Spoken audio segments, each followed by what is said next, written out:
para possuir a terra prometida. Vamos cantar O quê? o canto da Glória a Deus, vencemos a batalha. Toda alma contra nós perecerá. O nosso general é Cristo. Seguimos os seus passos. O inimigo nos resistirá. O nosso general é Cristo.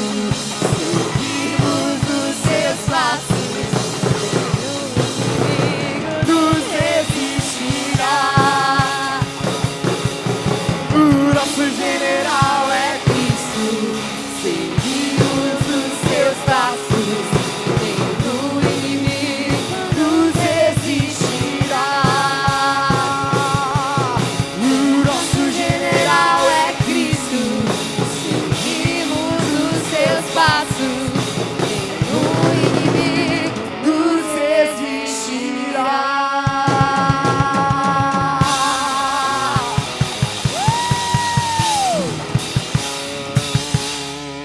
Queria que você abrisse sua Bíblia comigo na carta do apóstolo Paulo aos Colossenses. Paulo escreve uma carta aos Colossenses, ele também escreve uma carta a Filemon, e a igreja de Colossos se reunia na casa de Filemon. Em Colossenses capítulo 1, versículo 13, diz assim: Ele, está falando do próprio Deus, nos arrancou do poder das trevas e nos transportou para o reino do seu Filho amado, no qual temos a redenção, a remissão dos pecados. Mais uma vez, Ele nos arrancou do poder das trevas e nos transportou para o reino do seu Filho amado, no qual temos a redenção, a remissão dos pecados. Nos próximos versículos, a Bíblia vai falar sobre Cristo, a natureza de Cristo, a glória de Cristo e tudo mais. Mas nesse texto a gente tem uma boa introdução para o que queremos falar hoje aqui. O texto diz que Deus nos tirou de um lugar chamado Império das Trevas. É um lugar de um tipo de domínio, um domínio imperial, um domínio despótico, um domínio opressor para aqueles que estão escravizados ou estavam, no caso aqui no passado, estavam escravizados nas trevas, sem Deus no mundo, desarraigados de Deus, distantes de Deus, órfãos de Deus, éramos nós, Império das Trevas. A figura que a gente pode ter aqui na história bíblica é a figura do povo de Israel no tempo que passou no Império do Egito. Eles estavam no Império, escravizados, aguardando a libertação do Senhor. Passaram 400 anos ali.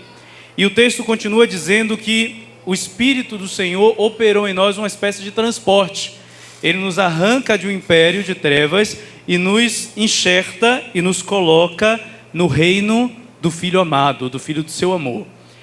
Essa segunda parte, esse lugar onde nós estamos, introduz bem o que a gente quer tratar, porque relaciona reino com filiação, relaciona reino com paternidade.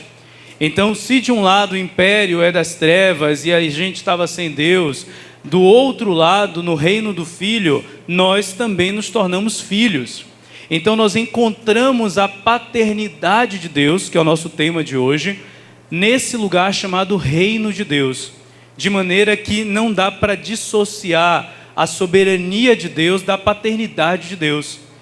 Isso já ajuda em muita coisa, porque a gente não precisa criar uma balança para pensar no respeito a Deus e na intimidade com Deus, como se fossem coisas discrepantes. Elas atuam juntas. O lugar que encontramos a paternidade de Deus, sobre a qual falaremos, é o reino de Deus. Então, dessa maneira, a salvação, que é esse transporte, que acontece de maneira sobrenatural, a gente não vê acontecer, é um transporte espiritual que acontece no momento em que Cristo toca o nosso coração, a gente entrega a nossa vida a Ele. Essa conversão, esse transporte, essa salvação, ela nos coloca num lugar chamado reino, para, entendendo a estrutura deste lugar, chamado Reino de Deus, começarmos a conhecer a Deus como Pai. Então, a experiência daquele que está no reino e entende o reino é a experiência de filho. E aí a gente está fazendo aqui sempre um processo, né? Quando a gente olha para as coisas de Deus, existe sempre um processo de etapas, uma atuação de Deus. A primeira coisa é esse transporte que é a salvação. Quantos foram salvos por Jesus aqui? Amém. Aleluia. Essa salvação é o primeiro momento, o transporte que é a salvação. Agora a gente precisa se situar onde nós estamos. Esse foi o grande dilema do povo de Israel. O povo de Israel, eles foram arrancados do Império Egípcio, já não eram mais escravos, mas eles não viveram como livres. Então toda a trajetória deles no deserto era para que deixassem de ter uma cultura de escravos, um coração de escravizado, uma mentalidade de escravizado e começassem a ser de fato um povo livre como filhos de Deus. Deus, desde o Antigo Testamento, já se revela como Pai. Ainda que essa revelação não seja tão clara quanto no Novo Testamento, Deus chama Israel de seu primogênito, seu filho. Ele é pai de Israel.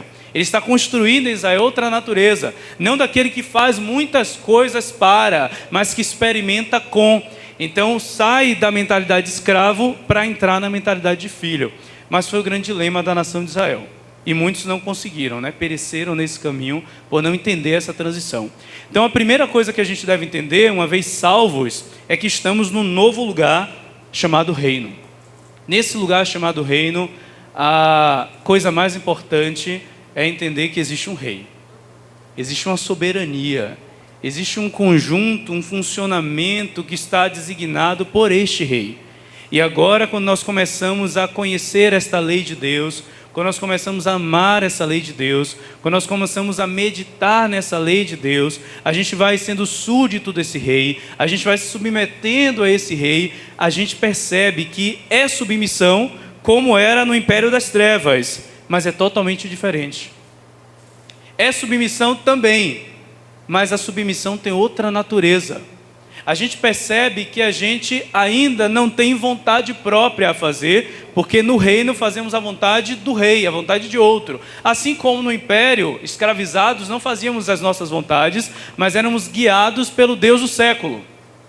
Então é parecido, mas é totalmente diferente, porque a gente percebe que esta obediência, ela não é mais uma obediência cega e imposta, mas de alguma maneira, pela relação que o rei desenvolve com seus súditos, esse lugar é um lugar de serviço voluntário, serviço em amor. Então muda a natureza da coisa. Então perceba, falaremos sobre a paternidade de Deus, mas a primeira coisa é entender que estamos dentro de um reino. A estrutura do reino está totalmente atrelada à paternidade. Que nós vamos falar do progresso de experiência com Deus como Pai e da herança, da recompensa de ser filho. E isso tudo está atrelado a reino. Estamos num novo lugar chamado reino do Filho do seu amor. Aí então vamos lá. Efésios capítulo 3, versículo 14. Abra sua Bíblia aí comigo, por favor. Efésios capítulo 3, versículo 14. Esse sim será o nosso texto base.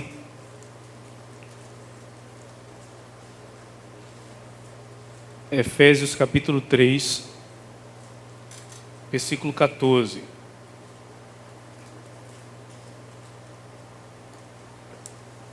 É uma oração do apóstolo Paulo. E ele diz: por essa razão dobro os joelhos diante do Pai, de quem toda a família toma o nome nos céus e na terra, para pedir-lhe que conceda, segundo a riqueza da sua glória, que vós sejais fortalecidos em poder pelo seu Espírito no homem interior, que Cristo habite pela fé em vossos corações e que sejais arraigados e fundados no amor. Assim tereis condições para compreender com todos os santos qual é a largura, o comprimento, a altura e a profundidade, conhecer o amor de Cristo, que excede todo conhecimento, para que sejais plenificados com toda a plenitude de Deus. Olha só, Paulo está falando sobre um lugar, mas vocês percebem que esse lugar tem características diferentes. Ele está falando sobre largura, comprimento, profundidade, altura. É um lugar. Ele fala sobre estarmos arraigados, plantados e fundados, mas é um lugar diferente.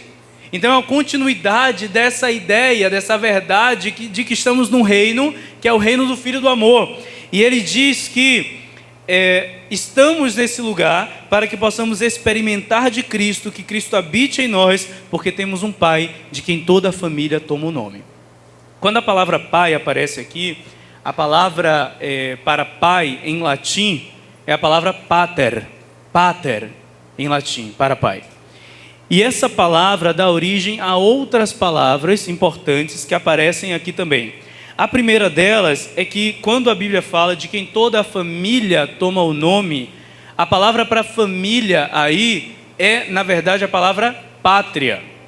Então ela poderia ser traduzida como pátria ou paternidade. Então seria: Deus é o Pai, ponho-me de joelhos diante do Pai, de quem vem toda a paternidade dos céus e da terra, de quem vem a pátria inteira dos céus e da terra. Ou seja, esse é um tipo de paternidade que está ligado à origem. Quando nós falamos da nossa pátria, nós estamos falando do quê? Do nosso lugar de origem. Toda vez que a gente ora Pai Nosso, a gente está dizendo também pátria nossa. O nosso lugar de origem, de onde viemos, onde nascemos, onde fomos gerados. Então a gente começa a se situar no processo, porque a gente tem um lugar de onde a gente veio. São as perguntas filosóficas, né? De onde você vem, para onde você vai, e a partir daí quem você é. Então quando nós olhamos para o céu e oramos Pai Nosso, um dos sentidos desse Pai é pátria, nosso lugar de origem, nosso lugar de desenho, de design, de destino, nosso lugar de onde fomos gerados como projeto, como plano, como ideia divina. E aí a gente começa e a gente segue a oração. Nesse sentido, o apóstolo está dizendo que todo o exército dos céus foi originado de Deus. E todo o exército da terra também foi originado de Deus. A paternidade de Deus, então, tem a ver, a princípio, com Deus ser o ponto de origem de toda a sua criação. Dele nós viemos. Ele é o ponto de origem de todo o exército dos céus e da terra. E por ser o ponto de origem, toda a família celestial e terrena tem sobre si o nome de Deus, a marca de Deus. É como aquele pintor que depois que termina a sua obra, ele assina embaixo da sua obra e fica ali marcado. Então existe uma marca sobre os céus e a terra, que é a marca do nome do Pai, da origem, da pátria que os originou. Isso é interessante quando a gente olha para João 14. João 14, Jesus fala: olha, não fiquem inquietos em vossos corações, creiam em Deus, creiam também em mim, porque na casa do meu Pai há muitas moradas. Se não fosse assim, eu não teria dito, né? E eu vou preparar lugar, vou voltar e levarei vocês para onde? Para onde? Virei, voltarei e levarei para mim mesmo. Então ele vai levar para um lugar que se chama Cristo. Estão percebendo? A gente está pensando em Deus como um lugar agora. Quando a gente fala de paternidade de Deus, Deus é um lugar. Deus é pátria e Deus é destino. Porque Ele é origem, então Ele é destino. Então eu virei e vos levarei para mim mesmo. Mas antes ele disse: na casa do meu Pai há muitas moradas. Quando a gente ouve moradas, a gente pensa em casinhas, né? Várias casinhas ali, não sei se de um andar, de 2 andares, se tem 4 janelas, se tem 6 janelas, a gente pensa em casinhas. Mas a verdade é que a palavra para moradas ali tem muito mais sentido de família. Então a ideia é: olha, na casa do meu Pai há uma família com muitos lugares. Percebe? Há muitas vagas nessa família, há muitos lugares para pertencer a essa família.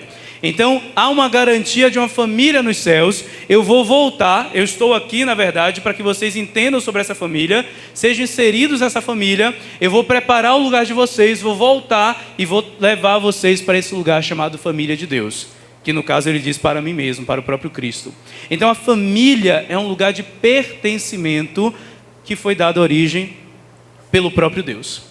Quando a gente pensa em Deus, a gente tem que lembrar do Salmo 90, quando Moisés disse que Ele é Deus de eternidade a eternidade. Aí eu quero que você reflita comigo, para a gente ir tornando mais claro o que eu quero dizer aqui, sobre a existência de Deus a natureza de Deus antes do princípio.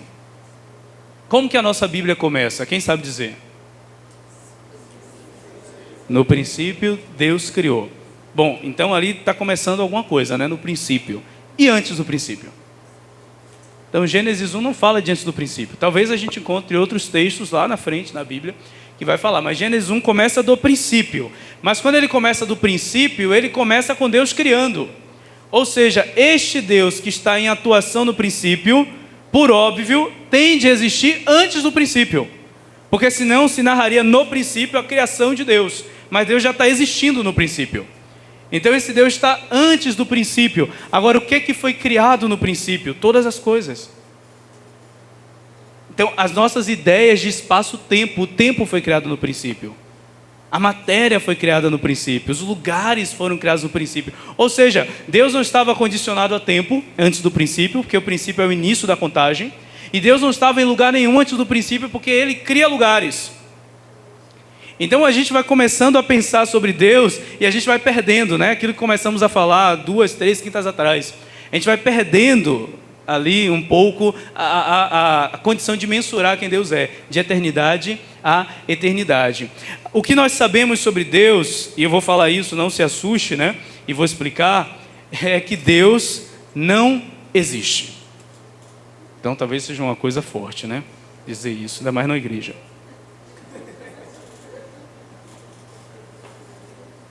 Quando nós olhamos para o texto, nós percebemos algo sobre Deus. Deus não existe.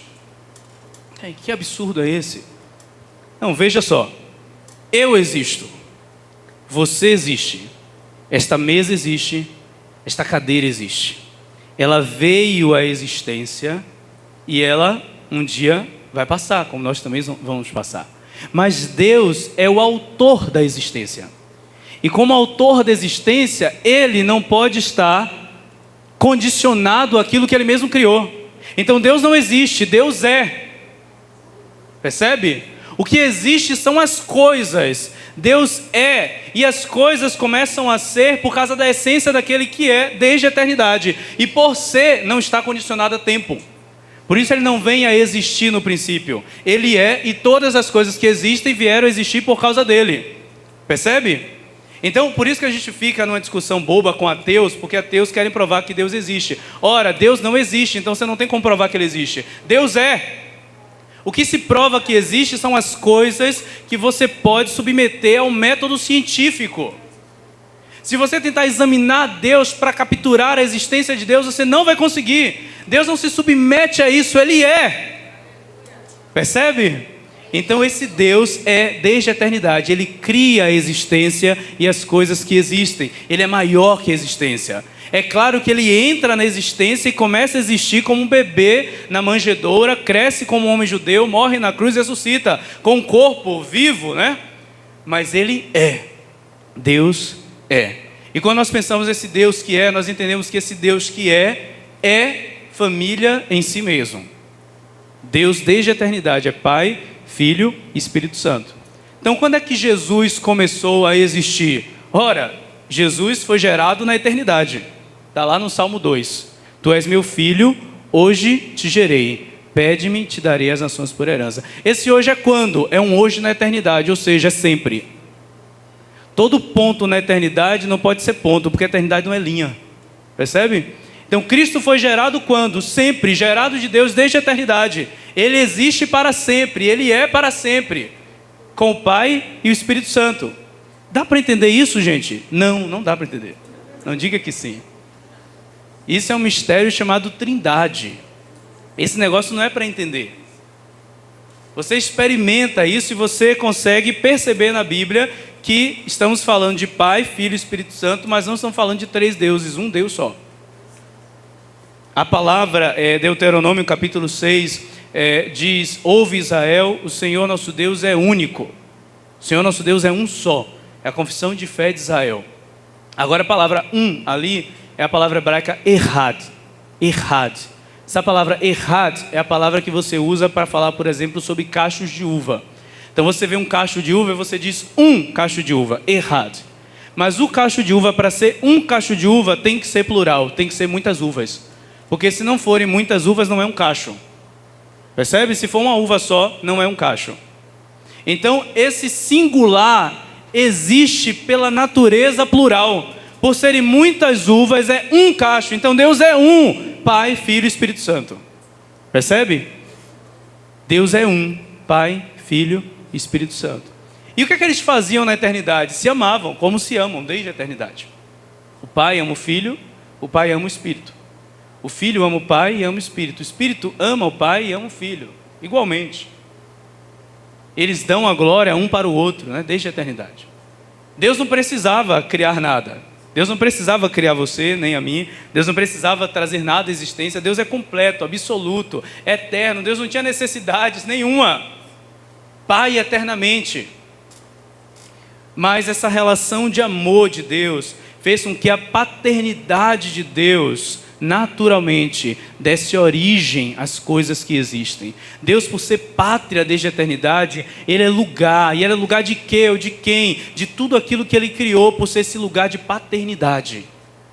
Então a paternidade de Deus é a característica mais importante da sua natureza. Por isso que Jesus, podendo chamá-lo de tudo que a gente possa imaginar, e chamou de muitas coisas, de Senhor, de Deus, mas Jesus escolhe chamá-lo de Pai. E Jesus o revela como Pai, porque ainda que a gente conhecesse na história bíblica aspectos sobre Deus, Jesus nos revela o âmago de quem Deus é. Deus é Pai.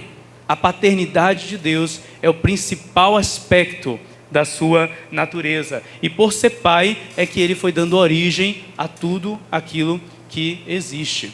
Agora, algo importante para entender. Nós geralmente pensamos nas expressões bíblicas para Deus como uma forma humana de compreender Deus. Então, por exemplo, quando a gente ouve falar que Cristo é o noivo e a igreja é a noiva, a gente pensa assim, olha, como existe a relação do noivo e da noiva, então a Bíblia está nos querendo fazer entender como é a relação de Cristo à igreja, como é a relação de um noivo e uma noiva. Não, não é assim que a gente deve pensar. Porque a gente aplica também para pai. A gente pensa, olha, como existe o pai humano é alguém que, em tese, né, ele deve fazer, protege, cuida, ama, provê. Então a Bíblia fala que Deus é pai para a gente entender que Deus é como um pai humano, que protege, cuida. Não é isso. Não é isso. Antes de qualquer pai humano existir, Deus é Pai desde a eternidade. Quando nós olhamos para uma figura humana e atribuímos a Ele o nome de Pai, é aí que nós estamos dizendo que Ele deveria ser um pouquinho parecido com Deus. E não que Deus é um pouco parecido com o que é o Pai. Mas o Pai significa que Ele deve ter algumas características que Deus tem. Deus é que é Pai. Percebe? E ainda que todos nós tenhamos um Pai, esse Pai é para essa era, temporário. Mas o nosso Pai verdadeiro é o Pai para sempre, é o Pai celestial. Então um ser humano recebe o privilégio, a incumbência de representar Deus por um certo período de tempo para nós, especialmente na infância, para que a gente vá sendo levado para Deus a partir da família natural. Mas na verdade, quando olhamos para alguém e chamamos de Pai, nós estamos revelando que ele deve cumprir com algumas características daquele que é o Pai. Ele é Pai. O que Deus é? Pai. O Pai eterno ou Pai da eternidade. Existia um Pai desde sempre. Percebe? E sempre existirá um Pai. Esse Pai que é e esse Pai que dá origem a todas as coisas. Mas eu queria que a gente seguisse um pouquinho mais. Olha aí para Mateus capítulo 6, Sermão da Montanha. Quando a gente fala da paternidade de Deus nesse sentido, parece que todo mundo é filho de Deus e, sei lá, talvez os anjos seriam filhos de Deus e tudo mais, mas existe uma outra característica da paternidade de Deus. E ela está revelada no sermão de Jesus. Jesus vai falar sobre um tipo de paternidade muito específica. Enquanto você abre aí Mateus capítulo 6, o Evangelho de João começa dizendo que Cristo é a luz do mundo e todo homem que nasce, ele é iluminado por essa luz, ele acaba escolhendo as trevas porque suas obras são más. Mas todos aqueles que crerem nele, deu-lhes o direito de serem feitos filhos de Deus. Então aqui a gente está falando de outra paternidade agora. Primeira paternidade que a Bíblia revela é que Deus é pátria. Aí a palavra que nós estudamos, pater, é a palavra que dá origem à pátria. Primeiro aspecto da paternidade de Deus, ele é a pátria dos céus e da terra. Mas tem uma outra característica. Em Cristo, nós recebemos um direito. O direito ele pode ser utilizado ou não, que é o direito de nos tornarmos filhos de Deus. Existe uma outra paternidade que não é de todos, não é universal. Então, talvez seja muito chocante a gente dizer, olha, nem todos são filhos de Deus, né? A pessoa fica chocada se você olhar para alguém e dizer, você não é filho de Deus, ela fica ofendida. Que bom, né, que ela fica ofendida, porque ainda que nem todos sejam filhos de Deus, a paternidade de Deus, ela é universal em potencial. Ou seja, Deus quer que todos sejam seus filhos. Então não tem uma porta fechada. Se alguém se ofende por não ser filho de Deus, só é passar, só é dar um passo para Cristo, sair do império das trevas e vir para o reino do Filho do seu amor. A porta não se fechou, a porta está aberta. Mas existe um direito que você pode utilizar ou não, o de se tornar filho de Deus. Então nem todos são filhos de Deus. Nem todos são filhos de Deus. Jesus não chamava todos de filhos de Deus. Quando aparecem as expressões, Jesus falando de pai, ele se refere ao seu pai e ao pai de seus discípulos. E vejam bem, em Mateus capítulo 6, ele está falando aos seus discípulos, no Sermão da Montanha, e em vários momentos ele vai falar sobre esse pai. Esse pai, pater, é aquele que cuida, que provê, aquele que está perto, gerando em nós a sua natureza, porque somos a sua imagem e a sua semelhança. Veja o que diz o versículo 5 do capítulo 6. Quando orardes, não sejais como os hipócritas, porque eles gostam de fazer oração, pondo-se em pé, nas sinagogas, nas esquinas, a fim de serem vistos pelos homens. Em verdade vos digo, já receberam a sua recompensa. Tu, porém, quando orares, entra no teu quarto, e fechando tua porta, ora ao teu pai que está lá no segredo, e o teu pai que vê no segredo, no secreto, te recompensará. É depois desse texto que Jesus vai falar que quando nós orarmos, devemos orar Pai Nosso. Nesse sentido, existe uma filiação especial em Deus. Uma filiação que existe a partir de Jesus. E que toca aqueles que são filhos com o espírito de adoção. Aqueles que entram nessa paternidade não têm Deus apenas como origem, nem apenas como Senhor, mas tem um relacionamento com Deus, a fim de se tornando mais parecido com Ele. Nesse momento, nós entramos no aspecto daqueles que acessam os segredos de Deus. Aqueles que são família de Deus. Aqueles que entram num lugar de intimidade com Deus. O fato de Deus ser Pai significa desde a eternidade que Ele deseja um relacionamento íntimo com os seres que Ele criou à sua imagem e semelhança. Então, Ele não deve ser só o nosso lugar de origem, mas estando no reino do Filho do seu amor, nós devemos conhecer o Pai num lugar secreto. Nós devemos acessar um lugar de conhecimento dessa paternidade. Quando a gente conhece o Pai que está no secreto, a gente começa a ter outro tipo de vida. Olha o que diz o capítulo 6 ainda, versículo 25. Para aqueles que têm a Deus como Pai, por isso vos digo, não vos preocupeis com a vossa vida, quanto ao que haveis de comer, nem com o vosso corpo, quanto ao que haveis de vestir. Não é a vida mais do que o alimento, e o corpo mais do que a roupa? Agora Jesus diz, olhai as aves do céu. Não semeiam, nem colhem, nem ajuntam em celeiros. Entretanto, vosso Pai Celeste as alimenta. Perceba que Jesus fez uma diferença aqui. Ele não fala que Deus é o Pai das aves do céu. Percebe? Ele fala, o Pai de vocês alimenta as aves do céu. Ele alimenta aquelas que não são filhas, as aves do céu. Quanto mais alimentará os seus filhos? A comparação que Jesus quer trazer é essa. Jesus está ensinando algumas coisas aqui, né? Uma delas é que a gente deve observar mais as coisas. Então, a palavra que eles precisavam estava diante deles, em abundância. A palavra que eles precisavam estava nas aves. As aves apareceram ali quando Jesus falou, ou elas já estavam ali e Jesus usou como exemplo? Já estavam, né? Então a palavra de Deus para a sua vida já está bem perto de você, você só não está vendo. Está todo mundo ali com Jesus. Ele fala, olhem para as aves. Por que ele fala olhem? Porque não estão olhando. Olhe para as aves. Olhe para o lírio do campo. São coisas comuns. A abundância de palavra de Deus, a abundância de graça de Deus para nós, só que a gente não percebe. É como Moisés, que não tinha entendido que a sarça estava ardendo, ele tinha que tirar a sandália porque o lugar era santo. Então é preciso ser dito para ele para entender que aquele lugar é santo. É Pedro que em visão veio uma cortina de animais e disse, eu não posso comer porque é impuro e é comum. E Deus fala, não chame de comum aquilo que eu purifiquei. Então a mensagem do Senhor às vezes está na coisa comum. Então uma das lições que Jesus nos traz é essa. Olhem, vocês estão dispersos, aflitos. Quem está preocupado não percebe as coisas direito. Né? A gente está muito preocupado, passa, porque você está preocupado, inquieto.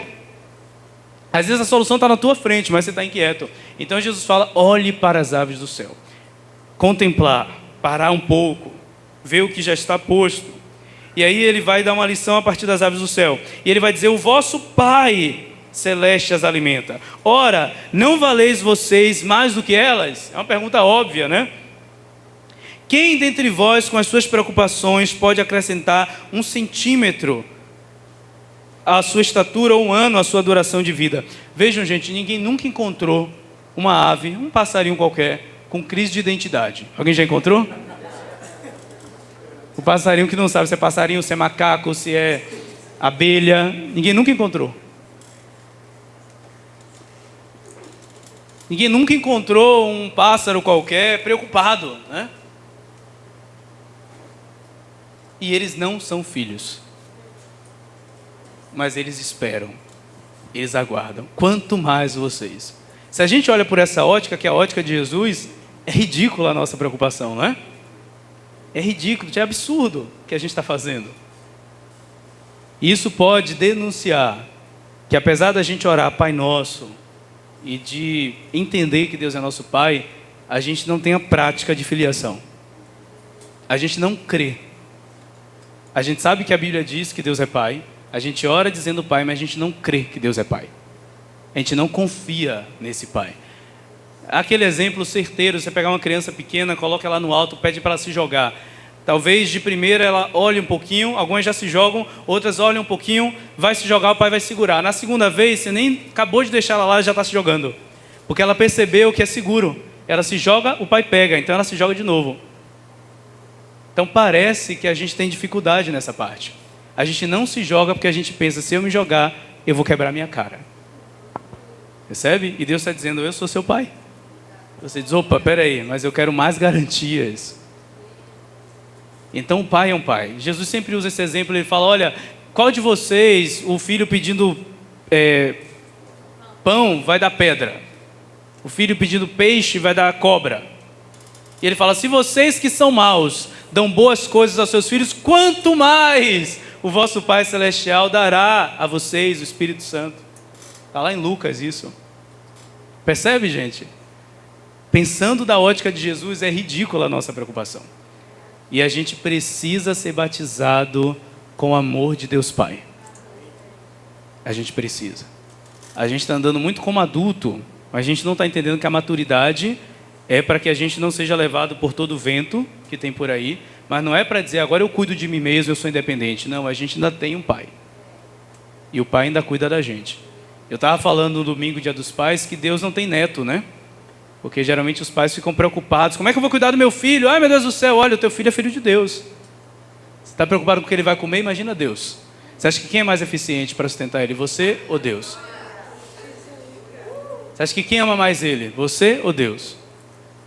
Percebe? Então, na prática, a gente precisa ser confrontado com o fato de que Deus é Pai. Jesus viveu como viveu porque ele era filho de Deus. Quando Jesus foi batizado, a voz que veio do céu não falou, este é o Messias, este é o Cristo, este é o ungido de Deus. Não. A voz falou, esse é meu filho amado, a minha alma tem prazer nele. E a pergunta que a gente faz é, o que Jesus tinha feito ali? Nada. 30 anos trabalhando com madeira, cuidando de Maria, cuidando dos irmãos. Não tinha feito nada de, milagres, e Jesus tinha um ministério. Não, foi depois que ele começou o ministério. Não tinha feito nada.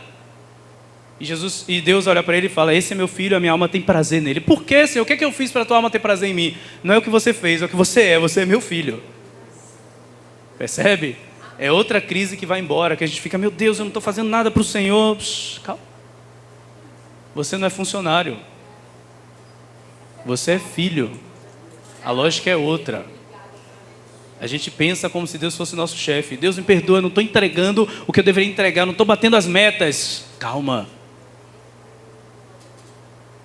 Deus não é como aquele que você vai para o trabalho, trabalha para Ele, depois sai do trabalho e vai viver sua vida.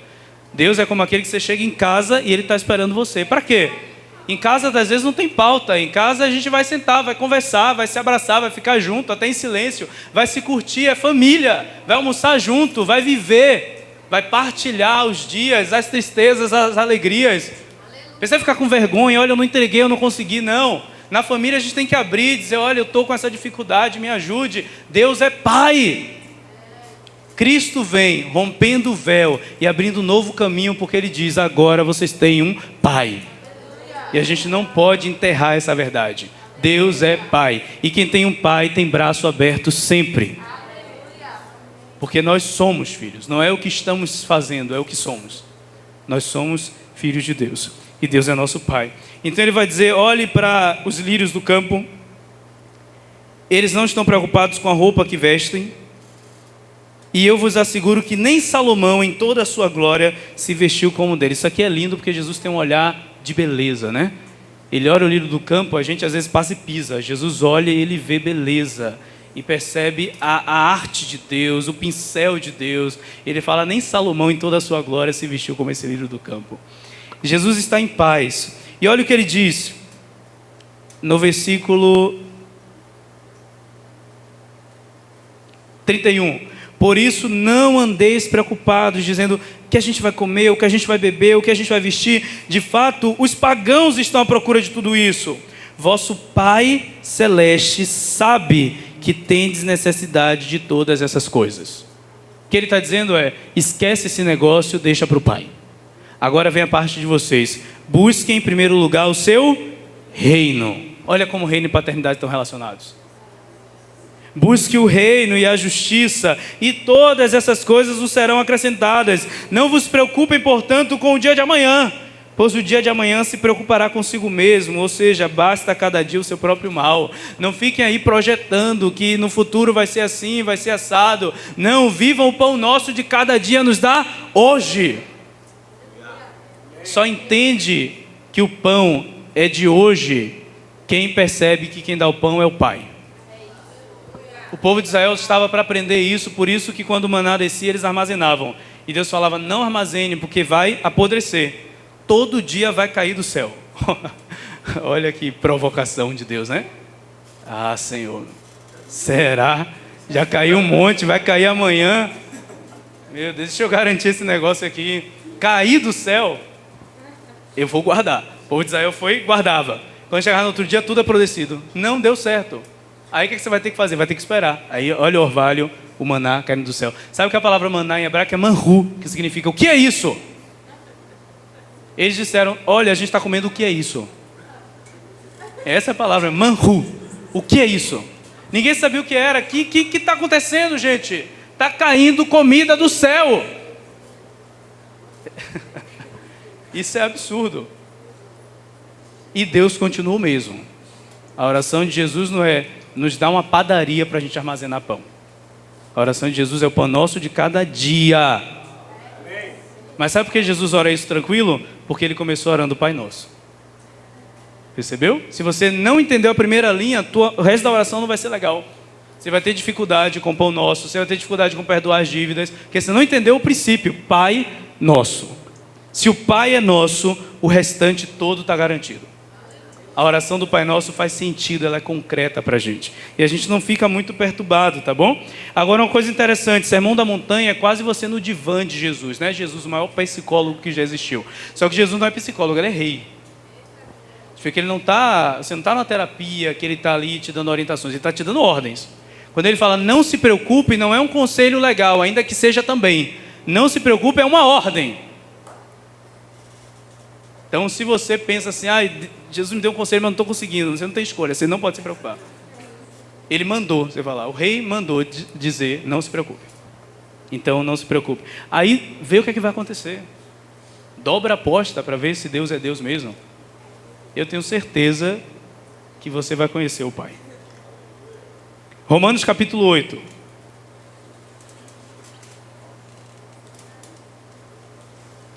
Onde estiver o seu tesouro, estará o seu coração, né? Jesus diz lá no sermão da montanha.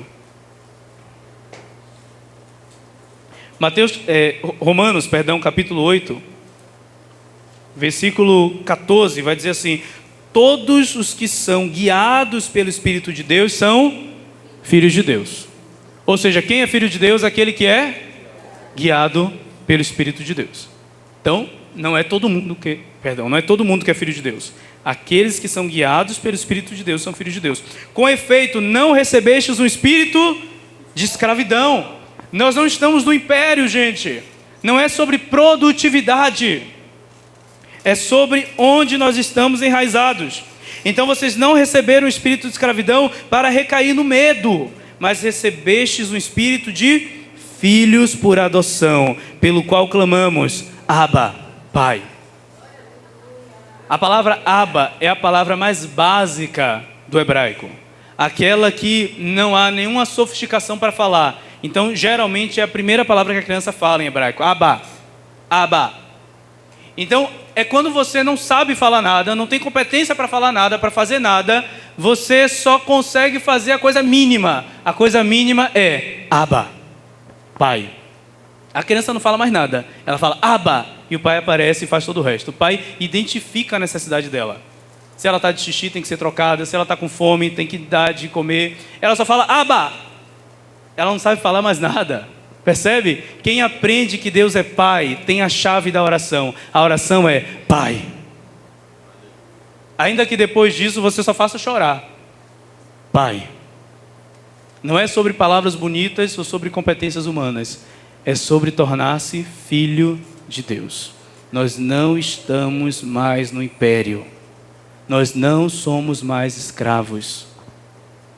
Quanto que você produziu hoje? Quantos tijolos?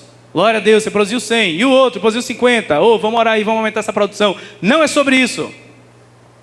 O reino de Deus é sobre a gente se encontrar e dizer: o que é que papai tem feito hoje? Você viu o perfume dele hoje? Estava diferente. Olha o cheiro. Que loucura é essa? Está lá em Gênesis. A voz do Senhor andava no deserto, no jardim, toda a viração do dia. O que Adão fazia com a voz de Deus? Pedia perdão dos pecados? Não tinha nem pecado. Fazia intercessões pelo quê? Percebe que se tira essa questão da produtividade, a gente não tem nem o que fazer com Deus. Adão ia pedir algo, pedir o quê? Se ele já estava no jardim das delícias, ele tinha tudo. Ele não tinha o que pedir, ele não tinha o que confessar, ele não tinha o que interceder. O que ele fazia? Ele fazia o que foi feito para fazer. Ele estava experimentando Deus, a presença de Deus, a presença do Abba. A gente foi criado para isso. A gente recebeu vida eterna. Lembra que a gente falou disso na última quinta? Eternamente viveremos. Será que vai ser monótono? Não, porque relacionamento sempre tem algo a ser descoberto. Tarefa você completa, mas relacionamento não. Imagina alguém falar: 10 anos, completei meu casamento, conheci tudo, vou separar. Fase 2 já. Existe isso? Você tem um filho, fala: 14 anos, já conheci tudo esse menino, vai embora. Deixa eu ter outro filho. Me dá o teu para ver como é. Não existe isso. É o seu filho. Você vai ficar ali com 90 anos, ele vai ter 70 anos e você vai estar ali com teu filho. É o seu filho. E quando alguém querido falece, a gente sente saudade, por mais tempo que tenha convivido com. Relacionamento é por natureza eterna. É por isso que a morte nos dói. Porque a morte parece algo que não era para acontecer. Uma relação que acaba. Relacionamento parece que não era para acabar. Por isso que filho é filho para sempre. Por isso que no casamento os votos são: eu vou estar com você e serei seu marido ou sua esposa até que a morte nos separe. E quando acontece a morte, a gente não consegue lidar com isso. Quando você sai de um emprego para outro, ok, você se adapta. Mas relacionamento tem uma característica chamada eternidade, porque é algo que vem de Deus. Percebe? Então o Pai quer se relacionar com você, é só sobre isso. Parece pouco demais, então a gente quer sofisticar, só que isso é o mais sofisticado que pode haver: relacionamento. Pensa que no fim dos tempos, Jesus poderia dizer muita coisa, mas ele diz que o que ele falará no fim dos tempos ele conta, né, dizendo que muitos chegarão para ele e dirão: Senhor, em teu nome eu curei os enfermos, em teu nome eu expulsei demônios, em teu nome eu fiz muita coisa. E Jesus nem fala assim: não foi no meu nome não. Jesus fala: eu nunca conheci vocês. Vocês não são amigos, vocês são funcionários. Eu nunca estive contratando. Deus está gerando filhos para a família. Deus não está abrindo o banco de currículo. Percebe que para ser filho não tem que ter qualificação? Para um emprego você precisa de qualificação. Você vai para a entrevista de emprego e tenta se mostrar. Para ser filho você só nasce. O que você fez para nascer? Nada. Até quem faz o esforço foi a tua mãe. É graça. Você é, e pronto, filho de Deus. Só a realidade de sermos filhos já nos enche de ações de graças e nos tira qualquer reclamação. Por que eu vou murmurar? Eu estava perdido, eu era órfão, seu Deus no mundo, agora eu sou seu filho, acabou. Não necessariamente eu preciso ser filho numa família rica para ser um filho feliz. Ou seja, Deus não precisa me dar carros e casas para eu ser grato. Filhos de famílias pobres também são amados e cuidados e gratos por serem filhos. Mesmo em necessidade, filhos que têm pais e mães que o amam estão felizes de serem filhos. E quando a gente fala: eu não estou feliz porque Deus não está me dando o que eu quero, você não é filho. Você é funcionário, você está querendo salário pelo que você faz. Percebe? A gente bota Deus na parede, em tese, né? E fala assim: eu fiz tanta coisa, cadê meu salário? Cadê minha recompensa? Ora, aquele que faz para receber recompensa já recebeu. Mateus 6 é sobre isso. Nós somos filhos. Agora, para finalizar, Efésios capítulo 1, versículo 13. Efésios capítulo 1, versículo 13. A palavra pater é a palavra que dá origem à palavra pátria, é a palavra que dá origem à palavra pai, e a palavra que dá origem à palavra patrimônio. Patrimônio são duas palavras do latim: pater, que vem do pai, e monium, que significa recebido. Então, patrimônio, na sua etimologia, é como se fosse herança, o que é recebido do pai.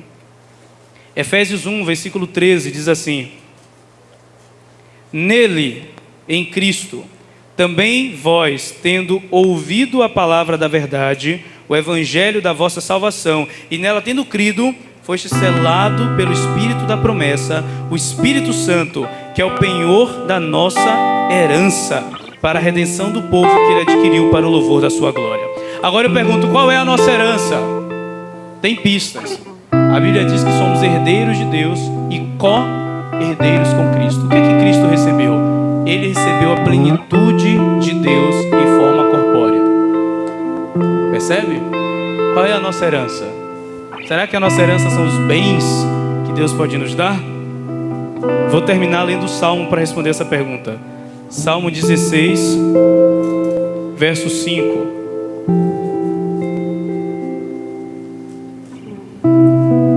Diz assim: Senhor, Tu és a minha porção e a minha herança. O Espírito Santo é o penhor da nossa herança. Penhor é garantia. Qual é a nossa herança? A nossa herança é Deus. Como assim? Significa que nós que fomos criados à imagem e semelhança de Deus, uma vez adotados como filhos, nós temos uma garantia de que Deus estará conosco, nos transformando à sua própria imagem, até que sejamos como Ele, filhos. Paulo fala ainda: hoje somos filhos, nem sabemos o que haveremos de ser, porque ele diz que seremos como Cristo é. Como que vai ser isso? A gente não sabe. Alguém sabe? Não, ninguém sabe. Se alguém disser que recebeu a revelação e escreveu um livro sobre isso, é mentira, ninguém sabe. que haveremos de ser. Não sabe. O aspecto da escatologia que não foi aberto para nós. Saberemos que é uma coisa grande. Filhos e filhas de Deus. A gente não precisa de mais nada. Amém, meus irmãos? Que nessa noite a gente saia com o coração descansado. A gente às vezes, né, eu falo isso em casa e a gente, quem é pai e mãe fala também, ou quem já está morando sozinho fala, olha, eu não aproveitei quando era criança, adolescente, pagavam os boletos, eu nem sabia, pagava a conta de água, nem sabia, ia lá, comia, não sabia quem comprou, quem não comprou, se vai ter, se não vai ter, não se preocupava, a criança fica tranquila. Deus está chamando você a ser filho. Papai está em casa ainda. Percebe? O pai está em casa. E veja que esse pai não precisa nem sair para trabalhar. Ele pega um pão, multiplica, alimenta a multidão. Ele pega uma água, transforma em vinho. Se ele está em casa, está tudo certo. A gente pode sentar na mesa e esperar. A mesa está vazia, mas quem está sentado à mesa? O pai. Então eu só vou esperar. Você não precisa sair para matar um leão por dia. Você precisa sentar à mesa. Ele é o seu pai. Ele é o nosso pai. Feche seus olhos aí onde você estiver.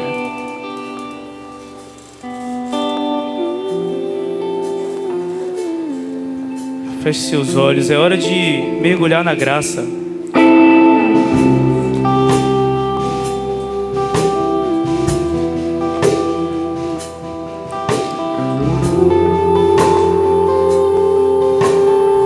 Nós somos filhos de Deus. Você pode orar e talvez você só precise dizer papai. Papai, papai. Olha para ele e diz papai. Repete isso até que isso vá entrando no seu coração. Papai, pai. Eu sei que às vezes a experiência que a gente tem com a paternidade é muito ruim. Pai que nos abandona, pai que nos violenta, que abusa. Mas Deus é o nosso pai. Pai nosso que estás nos céus. Olha para ele, papai. Abba, pai. Abba, pai. Ele é o pai de quem toda a família toma o nome. Ele é o nosso pai. De que adianta nós nos preocuparmos com o amanhã? O nosso Deus é o Deus do ontem, do hoje e do amanhã. Ele está presente no nosso futuro. Que adianta a gente andar ansioso e numa plataforma de medo? Nós fomos transportados para o reino do Filho do seu amor.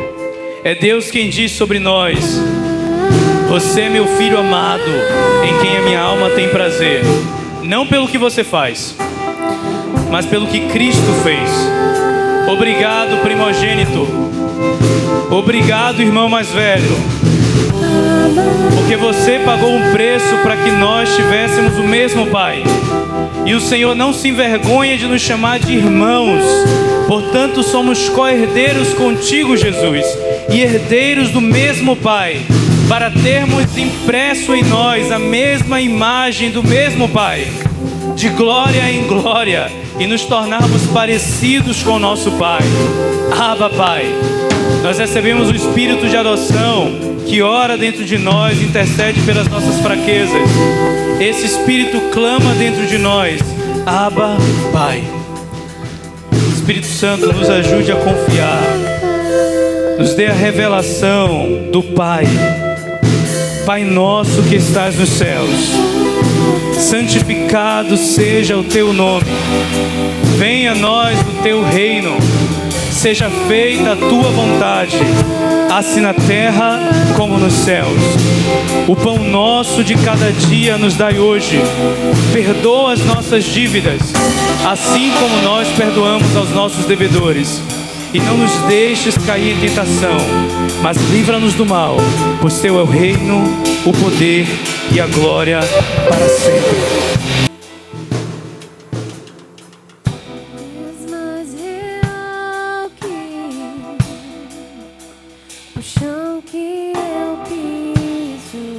Pode ficar de pé nessa noite. Ficar de pé, igreja. Vamos louvar. És mais real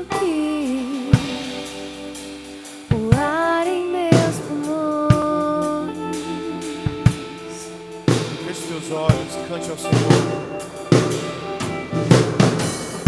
Teus pensamentos me definem. És tudo para mim.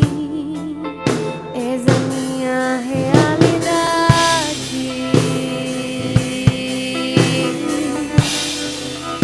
És a minha realidade. Aleluia. Diga.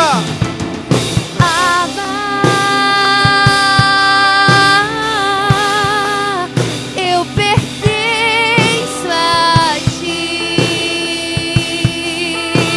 Você não está órfão, você pertence a Ele, ao nosso Pai. Abba, Aleluia. Diga isso. eu pertenço a ti. Abba, Deixa gerar no teu interior isso. Declare. Abba, eu pertenço a ti. Pertencemos a ti, Senhor. Abba. Aleluia.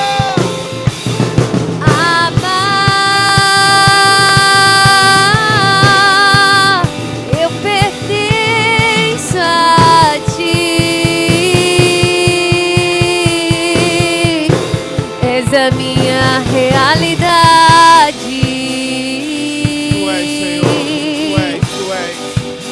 És a minha realidade. Tu és. Pensamentos, meus pensamentos Aleluia. me definem. És tudo para mim. És a minha realidade.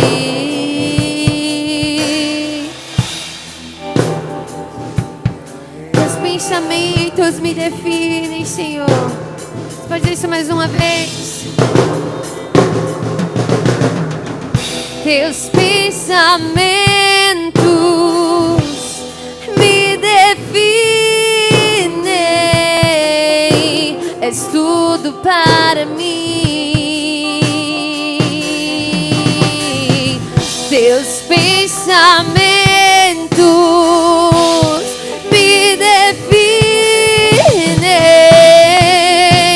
És tudo para mim. Teus pensamentos me definem. És tudo para mim. Teus pensamentos Aleluia. me definem. És tudo para mim. Abba,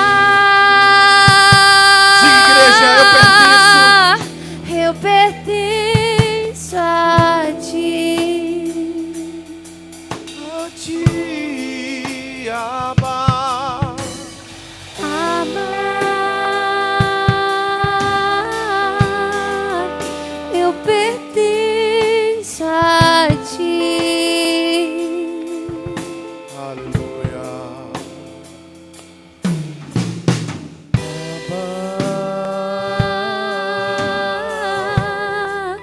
Eu pertenço a ti. Desde o dia em que nasci, Abba, eu pertenço a ti. Oh, Senhor, És a minha realidade. Tu és a nossa realidade, Senhor. Nós temos identidade de Essa é filhos. minha realidade. Nós pertencemos a um Abba, a um Pai. Oh, você é filho. Você é filha dele.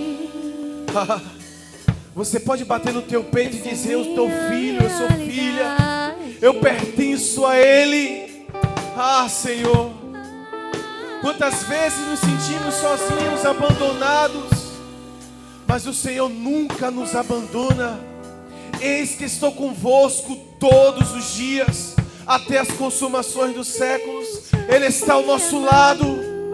Quando você se sentir sozinho, ei, lembre-se, nós temos um Pai. Ele nos ama, Ele está conosco, Ele está ao nosso lado, igreja. Por isso, Pai, muito obrigado, Senhor. Muito obrigado nessa noite, por esse privilégio de termos e sabermos disso, Pai. Muito obrigado, Senhor, porque nós pertencemos a Ti. Eu quero que você nessa noite repita essa oração comigo. Diga assim: Senhor Jesus. Diga: Senhor Jesus, eu te amo. Eu pertenço a Ti. Diga assim: Pai, eu que estava afastado, distante, longe de Ti, nessa noite, diga: nessa noite, eu retorno para os Teus braços. Nessa noite eu te aceito como meu único e suficiente Salvador. Todos com os olhos fechados. Eu quero conhecer você que fez essa oração pela primeira vez, entregando a sua vida ao Pai. Levante sua mão para te conhecer. Glória a Deus. Tem uma vida aqui para Jesus. Traz ela aqui, gente. Aleluia. Cadê o segundo? Aplaude o Senhor, aplaude Jesus. Cadê o segundo corajoso? Você tem guiado a sua vida até aqui e não deu muito certo, mas o Senhor te convida nessa noite. Venha. O Pai te chama nessa noite. Venha. E você vai ver que tudo vai mudar na tua vida. Tudo vai ser transformado. Deixa o governo da tua vida nas mãos do Pai. Tem mais alguém?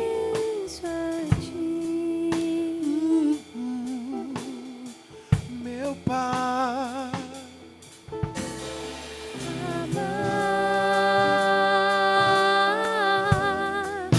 eu pertenço a Ti. ela está entregando a vida, Jesus.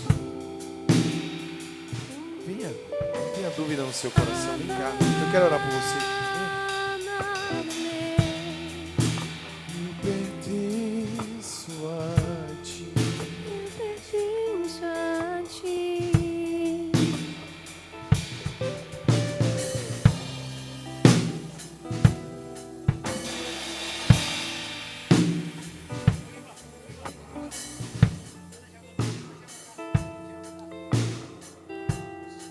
Orar por ela, igreja. Raíssa, amém?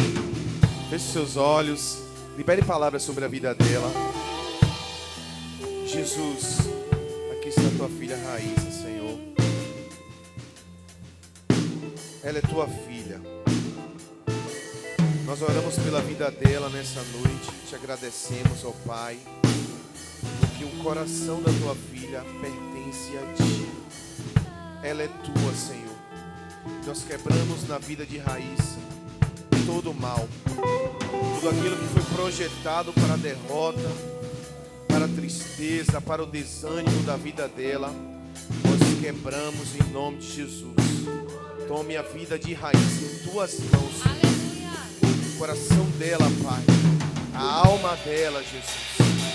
Toda a confusão, tudo aquilo que foi planejado seja destruído em nome de Jesus. Tome a vida da tua filha em tuas mãos. Nós te agradecemos nessa noite. Aleluia. Eu quero que você levante sua mão. Glória a Deus. Que você agradeça ao Senhor nessa noite por todas as coisas, por tudo aquilo que Ele tem feito. Deus é bom o tempo todo. Aleluia. Deus é bom o tempo todo. Nós, sendo maus, sabemos dar boas coisas aos nossos filhos. Imagine aí o que o Senhor, Ele não pode fazer por mim e por você. Aleluia. Levante suas mãos, aplauda Ele, porque Ele está nesse lugar. Que o grande amor de Deus, a graça do Senhor Jesus as consolações do Espírito Santo seja com toda a igreja. E a igreja diz amém. Aplauda Jesus, porque Ele é bom. Aleluia! Eu pertenço a Ti.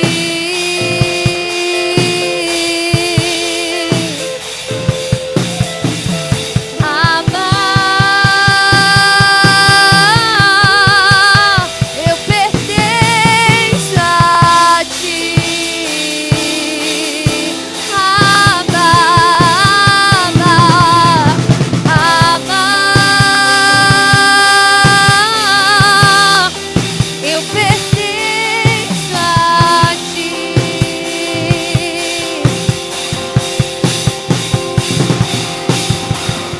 Abba, eu pertenço a Ti. És a minha